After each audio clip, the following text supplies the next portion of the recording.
చాలా సంతోషం. ఈరోజు రిపబ్లిక్ డే రోజు డాక్టర్ బిఆర్ అంబేద్కర్ గారు రచించిన భారత రాజ్యాంగాన్ని మనము ఆవిష్కరించుకోవటం జరిగిన రోజు. ఈ సుదినాన నేను వైఎస్ఆర్ కాంగ్రెస్ పార్టీలో చేరటం అనేది చాలా సంతోషంగా ఉంది.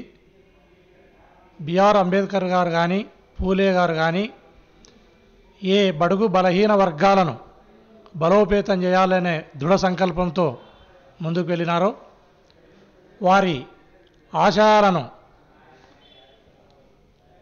పరిగణలోకి తీసుకున్న జగన్మోహన్ రెడ్డి గారు పార్టీని, వైఎస్ఆర్ కాంగ్రెస్ పార్టీని బడుగు బలహీన వర్గాల నాయకత్వాన్ని పెంపొందించాలి, బడుగు బలహీనులకు ఈ పార్టీని చేరువ చేయాలి అన్న ఒక దృఢ సంకల్పంతో నన్ను పార్టీలోకి ఆహ్వానించడం జరిగింది.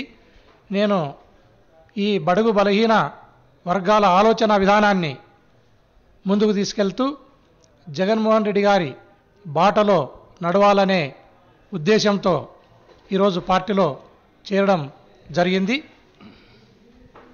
జగన్మోహన్ రెడ్డి గారి ఆశయ సాధన కోసం అనంతపురం జిల్లాలో కష్టపడి ముందుకు తీసుకెళ్తానని చెప్తున్నాను ఈ సందర్భంగా.